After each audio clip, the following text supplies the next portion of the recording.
Welcome to the deep dive. Today we're jumping into April 30th, 2025. Right, a moment with a lot of buzz. Exactly, especially around green hydrogen, seen by many as, key for a sustainable future, And we're drawing heavily on Daniel Yergin's book, The New Map. which Bill Gates recommended, highlighting its importance. Yeah, it gives such great context. So, our mission for you, to cut through all that hype and really unpack the opportunities and, frankly, the challenges of green hydrogen back in 2025. Okay, so just to be clear, when we say green hydrogen, Good point. we mean hydrogen made using renewables, wind, solar, that kind of thing. So low carbon. Got it.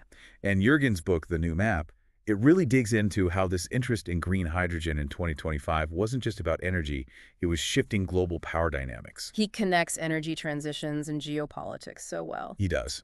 And he specifically mentioned green hydrogen's potential for those really tough sectors. Like shipping, right? Decarbonizing that is a huge challenge. Exactly. Shipping, heavy industry, Yeah. things that are hard to electrify. And that context makes sense of the pretty massive investment figure we saw, $26 billion in the U.S. alone around that time. Yeah, $26 billion.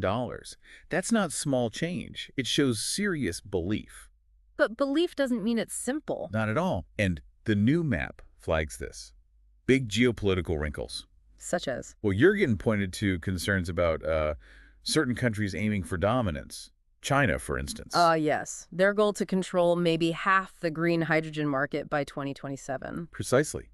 Building on their lead in renewables manufacturing, it's about potentially controlling a future key energy source. That obviously creates potential friction. And that wasn't just Yergin, right? There were discussions. I remember seeing chatter online questioning if the infrastructure could even support that kind of ambition. Definitely. Concerns about bottlenecks were very real. Okay, but let's pivot slightly. What about the core promise, the environmental side? Huge potential there. I mean, significant emissions cuts in those hard-to-abate industries. That was the big draw. And the cost, was it becoming viable? Projections back then, around late 2025, suggested costs could drop to maybe €5 to €7 per kilogram, getting more competitive. But there's always a but. The but is scalability, always the big challenge. Meaning Meaning you need absolutely vast amounts of renewable energy to power the electrolyzers that make green hydrogen. Yeah. A massive infrastructure build-out. Right, so the hydrogen is only as green as the power used to make it. Exactly. And in 2025, things like limited electrolyzer availability,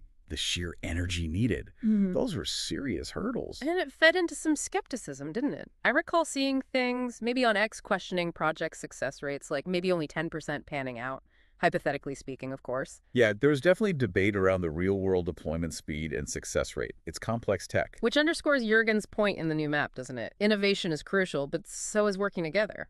Absolutely. He stressed that international cooperation was vital to avoid a fragmented, less effective transition, not just competing, but collaborating. It's interesting, then, that someone like Bill Gates threw his weight behind understanding this. His recommendation of the new map really underlines that point. His whole focus through Breakthrough Energy Ventures, his blog post back in 2021, it all points to seeing these technologies as critical for climate change. Right. And even with all the online debate in 2025 about feasibility, is it practical, can we scale it, Gates' nod signal that yes, this has potentially huge implications for the energy landscape. So if we pull back and look at April 30th, 2025, that investment surge, it was part of a bigger picture. Definitely. It reflected that wider 2025 focus on sustainability. Yeah. It ties into societal shifts we've talked about before, like an EP65, and the tech innovation angle from EP61. And Yergin's analysis also brought up other risks, right? Beyond just market share. Yes, things like resource competition. Think rare earth minerals needed for the electrolyzers.